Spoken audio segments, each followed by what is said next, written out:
All right, what is going on, ladies and gentlemen? How is it going? I am Is There No One Else? And in today's video, I wanted to talk to you guys about the forum discussion about the freeholds that I saw today.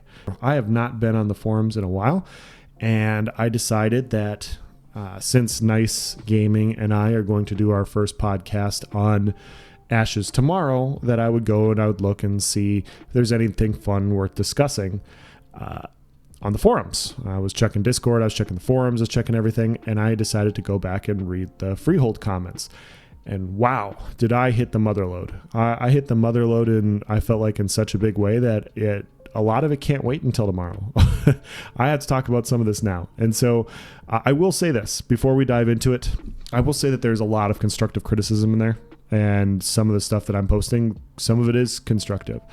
Some of the stuff that I'm posting makes me wonder if you guys were talking about the right game. Like, did you accidentally go to the wrong forums and talk about another game?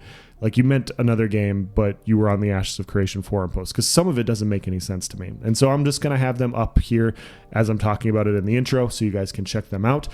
But yeah, it just, people are talking to like up in arms about how exclusive freeholds are and how exclusive the artisan systems are now going to be in these sorts of things, and how it's changed the game and how they've pivoted off of what they've done in the past.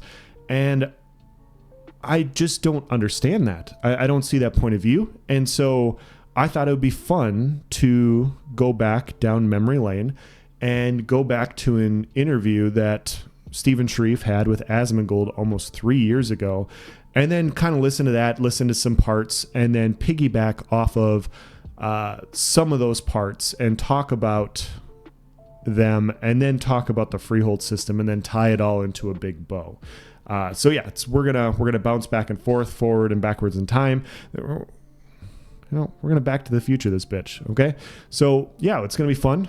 Hopefully you guys buckle in, and hopefully we make something that's worth watching. So yeah, let's dive into it. Your foes, we want that to play out from a contesting standpoint as well. So a lot of these hunting grounds or raid bosses that people are going to have opportunities to kill, they're going to be essentially contested potentially by your enemies that you've created in the game, or you can work together to create alliances in order to defend those contested zones. Oh yeah, we have that now in Classic WoW. It's very drama driven, but it's also very social. It is extremely social, and that's a big positive. Absolutely. I mean, the social component of what MMORPGs as a genre are supposed to be have kind of been lost over the years, in my opinion, over the past decade, as many of the designs are more related to essentially creating these safe spaces for players, which don't create a lot of soft friction. And I don't like the idea of that. I think soft friction is an important component of making people emotionally invested in the outcome of events in games. That's an important part of why we play games. So this first clip that I pulled is actually the main quote from Stephen Sharif that got me to want to play Ashes of Creation.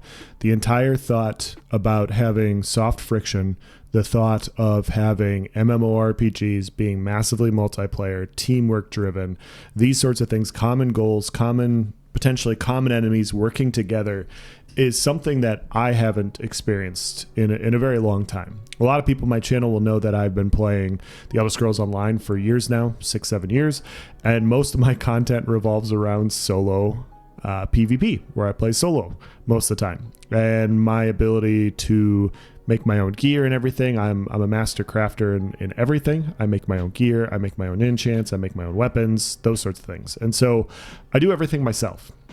This game doesn't want that. This game wants you to communicate with other people. This game wants you to work with other people. This game wants you to experience the political drama of having communication with people that you don't always get along with. And those sorts of things drive a lot of the fun that will happen in this game. Now, I've said it in other videos, but I have played open world sandbox PvX environment games before, and it is a blast. And it's not because of the game graphics or design. It's because of the drama that ensues from people arguing and vying over the same resources to make themselves stronger, because people are inherently in these types of games, they want things for themselves. And so you will have these issues that come up, and that is what is going to make this game fun. And you can play multiple servers and the game won't be the exact same. This isn't a roller coaster ride where you start, you go along and you see all the sights and you finish. This is, each interaction you get when you hop on the game will be different. And so this is like I said, this is one of the core tenets that got me into the game, and understanding that this game isn't going to be like other games is a good thing. Like, let's say you like Nike shoes for whatever reason. You don't go down to the Dollar Tree and get knockoff Nike shoes expecting them to be better than actual Nikes. So why would you get a game that is some bastardized version of something else? If you want something that has potential staying power in the space, you want a game that is branching out and trying to do something new, because that uniqueness, that thought into the systems is what could potentially give it that carrying power. It not being like Final Fantasy XIV, it not being like WoW, it not being like other things, to me is nothing but a good thing. Could it still fail? 100%. A lot of games fail. There's like 20 MMOs that are coming out this year, and the vast majority of them are going to fail. Is it because they're all catering? Like, if this one fails, a lot of people will say it's because it's a PvX game and, PvP, nobody likes that. But nobody bats an eye about the other 18 games that aren't catered in the exact same way, and they are catered to the vast majority of people, and they're still going to fail. You know why? Because people have played some form of them before. So that actually leads me to another question I have with leveling. So whenever you're leveling out in the world, the time frame that they gave and that Lazy Peon gave was 45 days, playing 4 to 6 hours a day. Is that accurate, or where would you kind of expect it to lie? Yeah, I'm always hesitant to, to have answered that in the past, because I don't want to give people the wrong impression. But I would say this safely: a lot of games are built around very fast progression, and our philosophy is there are many different progression paths. Not everything is tied to your adventuring class and leveling your adventuring class. There's advancement within societies of nodes. There's the advancement of the nodes itself. There's the advancement of your artisanship classes and gatherables. There's advancement within the religion system. There's advancement that is in exploration. There's a lot of different things that players can do to progress. So it kind of, to kind of tie it all back to just the adventuring class and being able to get max level in a week, that's not going to be Ashes of Creation. Ashes of Creation on the adventuring class side will require some substantive dedication in order to level up. We want to get back to that more nostalgic kind of design philosophy where your investment in your character is meaningful, and not everybody is going to get a participation reward. Well, that's certainly a relief. So this next part of the interview obviously revolves around leveling, how long it's going to take to level, because a lot of people, it's how do I get to level 50? How do I get to level 60? Are there champion ranks? Is there something beyond that? What do I have to do to get to end gear? How am I getting into end game? And the point here that often I think gets overlooked, because it's in general, this is how most MMOs function, is your leveling in this game is going to be completely different, because you're going to do different quest lines for different parts of your artisan, your crafting, whatever, and things aren't going to level linearly in the same way that they do in other games.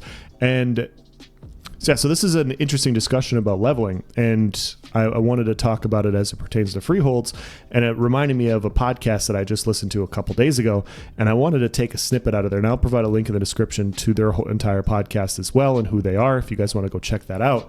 But yeah, Steven goes on one of his tangents here discussing leveling up in getting potential freehold or getting access to freeholds in the future, that I think is very important to discuss. And your project are having like that high risk, high reward, like not everybody gets a trophy mentality is like really, really great. And like, I love it for the freeholds, but I think my point of concern with it is it being max level, like in order to obtain one, which is going to lead to a bunch of people level rushing. because they want to get one first, and then they're not going to enjoy the game you guys are building as much as they would otherwise. You know, it's funny actually that you mentioned that, because that was for a time a lively debate on our design team about whether or not there should be a level gate, essentially, from even preventing the potential for ownership. The reason why I chose to keep it at level 50 for now is because there are alternate systems that provide access at lower levels through permission setting, right? So it's one thing to own the home. It's another thing to access the contents and to continue progression. Let's say in the processing profession, you might want to gain mastery in. That mastery process leaves the nodes at around like level 30 in the leveling experience for a processing profession. And so one of the debates on the design team was whether or not we should reduce the level requirement down to level 30 so that there's a seamless transition from node-based processing progression and the freehold capability of progression. The reason why I think that there's never going to be a way to avoid rushing levels is because anytime you have a vertical power progression in a game, there is always going to be a reason to rush leveling. And that's just kind of the standard MMO experience that many of us have had, right? Not all of us do it, because not all of us really care about the vertical progression there, or have the time and ability to do it, right? But generally, so long as there's a vertical power structure in place, you're going to have an incentive to rush that leveling process. And the idea isn't that you will need to rush leveling to 50 in Ashes of Creation in order to achieve a freehold, because you have to also remember that the world structure is what predicates the availability of freeholds. So as nodes come online, as nodes come online over time, people will reach level 50 before the last node has reached level 3. Right? Before even half the nodes probably have reached level 3, before even probably a quarter of the nodes have reached level 3. And as those nodes continue to progress and grow, those freeholds will slowly be trickling out to the populations, which gives time for the people that didn't perhaps, let's say, rush leveling to 50, still be capable of purchasing freeholds within those territories. And one other thing I would say is that there's a bit of a strategy when it comes to prioritization of what you're going to do in a game like Ashes. A lot of people will bolt to 50. They won't care about establishing their infrastructure. I don't know if you ever play like board games or any 4X strategy games, stuff like that, any resource management or action economy games. But oftentimes early in those games, you have to kind of make a decision, right? If it's like let's say it's like some type of, victory point structure, you sometimes have an option to get victory points. Or you can establish your foundation and you can start building up your economy and you can start building up your capabilities without going for the gold to start, because then you're going to slingshot once you have all that infrastructure in place and go for that level 50. Those are viable options because of the way that freeholds trickle out onto the server with the world state being progressed over time. It might be a smarter choice not to rush to 50. So yeah, I thought that was a very interesting tidbit from Steven talking about freeholds and how they're going to matriculate out into the open and out into everybody, because people have been talking about how it's going to be the rich get richer. It's going to be a gold rush. People are going to move out. They're going to do these things. And the way it's set up is if you want one of these things, you're going to have a shot for it. And yeah, you might not get it on the first one or the second one, and you might not even get it for the first round. Like, you might not. But the point with this game is to have this sort of chaos, and everybody is talking about like these big guilds and how they're going to control everything. These big guilds are only going to control everything if the rest of the server lets them. So 100 to 200 people holding off, 10,000 people? Starting off and up to 20, 30, 40,000 people. If the server lets them, they're going to do that. You have a say. And I don't think people really realize this when talking about this specific game, is you have a say. There's going to be a lot of people exactly in your shoes where you're like, man, I would really like a freehold. Hey, me too. oh, well, maybe we should go attack this node. Maybe we should go do this. And that's one of the things that they're trying to do is they're trying to create this sort of soft friction. They're trying to create this scarcity. And I think like a lot of people, when you read that, and people on the forums thought the same thing, that this was only going to apply to combat. For whatever reason, they didn't think it was going to apply to things like animal husbandry and other artisans and stuff like this. But they're providing a scarcity not only to resources and to nodes and to these top tier things. They're trying to make everything at the high end valuable and rewarding, which I think is pretty cool. Yeah, I mean that's one of our core tenets, right? Is kind of putting that massive back and massively multiplayer. You know, some of the most fun that I've had in the past, even though it was a slideshow shitfest for a lot of games, and it's no fault of the developers, it's just technology hadn't caught up by that time, right? Is those massive battles are a lot of fun. I mean, they're fucking like, awesome. You're in this brawl where you don't know what the fuck is happening, and you're like, you know, having fun trying to coordinate, you know, the strategy for hundreds of players all at the same time as a leader, or making sure that your group's doing the right thing. Those types of things are what make those experiences memorable. Oh, I still remember shit like that happened to me 10 years ago. Same. I remember some of the same fights I had 10 years ago about in games similar to stuff like this. The thing is there's not many things better than a big, massive multiplayer battle that goes on for hours or days or months. It just can't be topped. It truly cannot be topped. And that's what this is another big aspect of the game that we need to look at, is they want massive wars to happen. They want massive wars. They want people incentivized to participate in these wars. Well, how are you going to do that? Well, we already know that, you know, the PvP warmongers, or whatever you guys want to call us, they're already in. Like they want combat. They want large scale combat. A lot of people are going to come to this game for that reason.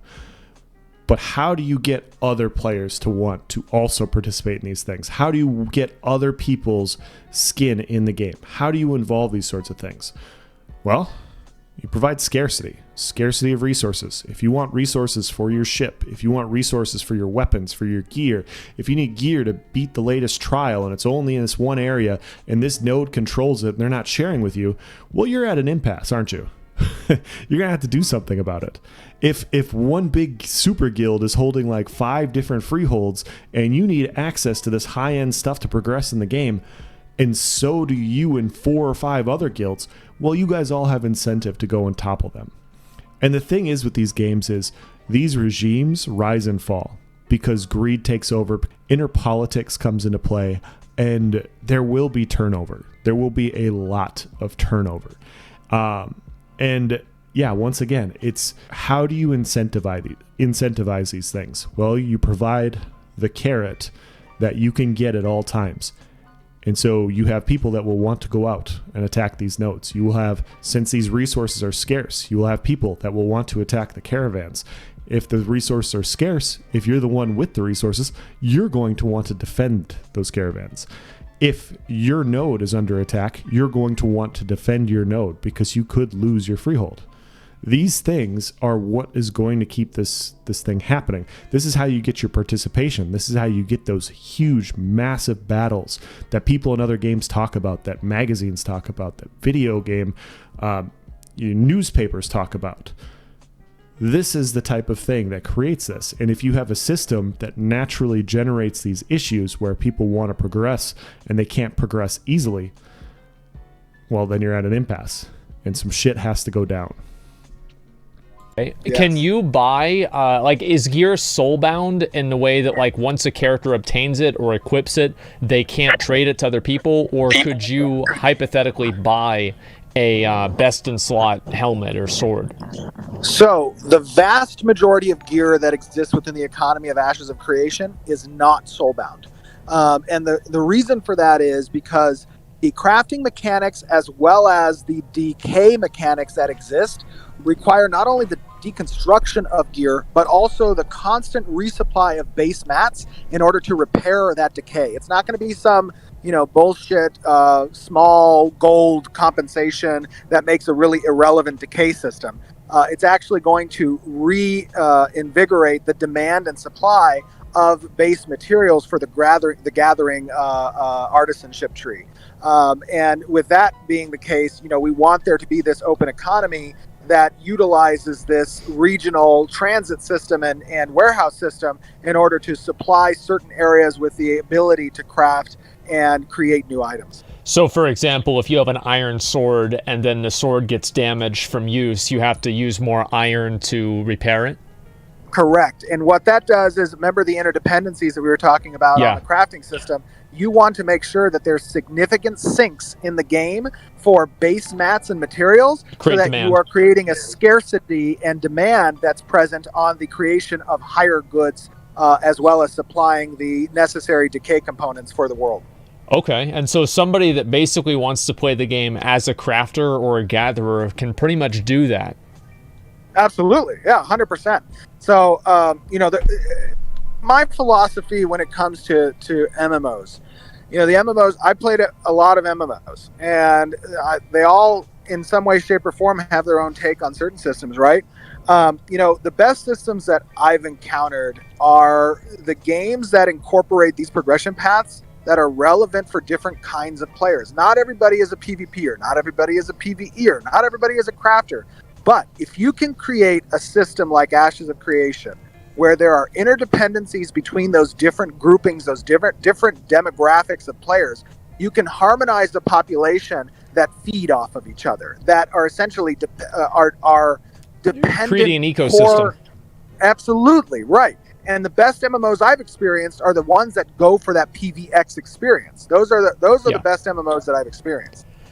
So to wrap all this up and to talk about everything, and I could have started with this, but this is at the end of the podcast. I wanted to, lead things on. Is Steven Sharif and Intrepid want to create a game that is fun and immersive for everybody. They don't want participation trophies for everybody. They don't want everybody to get access to every single thing. Their idea of a good game is the antithesis of that. It is the exact opposite of that. And so it's not just combat. It's not just nodes. It's not just open seas. It's not just caravans. Every single aspect of this game that you could level up on, improve upon, and become a master of, they want to create the best. To them, this is the best possible experience for you, is to not give you everything. And so all these systems are intertwined. And you look at and you listen to this part of the podcast and the interview, and it's very clear that teamwork will be very apparent, not just among PvPers and warmongers and big guilds and stuff.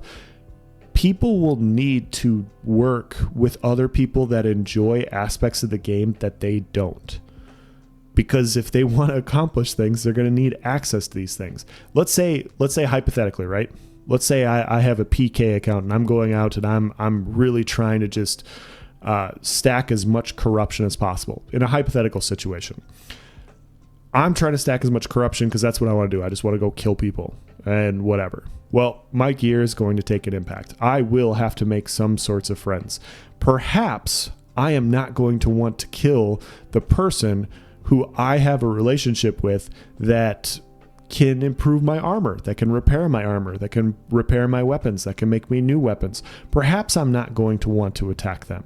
Perhaps when I go into one town to do business, I'm not going to want to kill the people there because, I don't want to get attacked nonstop everywhere. Every once in a while, I want my hunting grounds, and I don't want my hunting grounds where I sleep, And so these sorts of things, you're going to have to build these relationships. So even in this situation where you're just a PK account and you're griefing everybody, you're not going to want to grief everybody because you're not going to have access to all the high-end systems.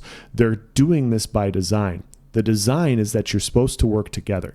You're supposed to work with other people. You're supposed to talk and build relationships in order to accomplish what you want to accomplish.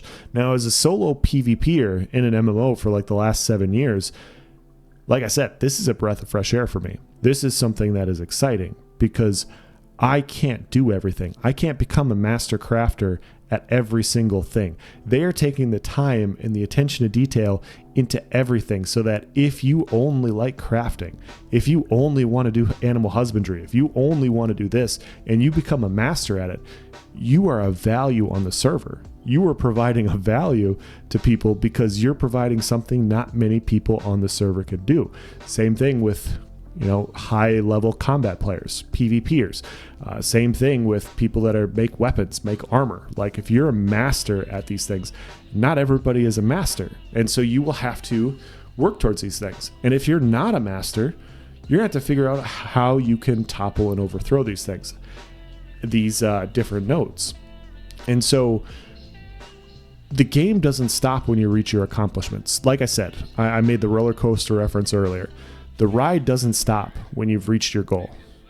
The ride doesn't stop. Now you have to keep it. The ride doesn't stop if you don't get your goal.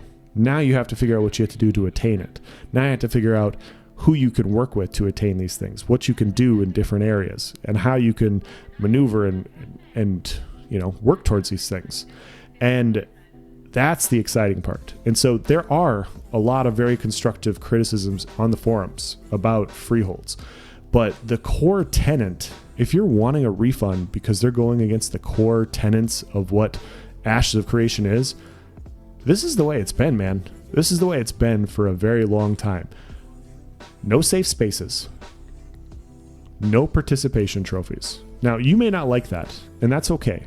Like, that's more than okay if this isn't your type of game. I'm not trying to, say everybody should enjoy this, everybody should have fun with this. But this is the way they want to incorporate this game. This is what they want to do. This is what they see as fun. And so, yeah, either you're on that horse ready for the ride or you're not. And I don't see them changing their mind on this. So I'm sure we'll see similar instances of the same iterations when we talk about animal husbandry. I'm sure we'll see the same discussion when we get down the road talking about nodes. I'm sure this will keep popping up, but it's very, very clear that regardless whatever craft system you're in for a type of game that you haven't experienced before. And it's one you have to work towards if you want to become a master at anything. Doesn't mean you can't play it. Doesn't mean you can't enjoy it. You're just not going to be the master of something in a specific area unless you work towards it. So yeah, that's going to be the end of this video. If you guys have any questions or comments, please provide in the section below. I will do my best to answer it. As always, guys, thank you for watching. Have a nice day.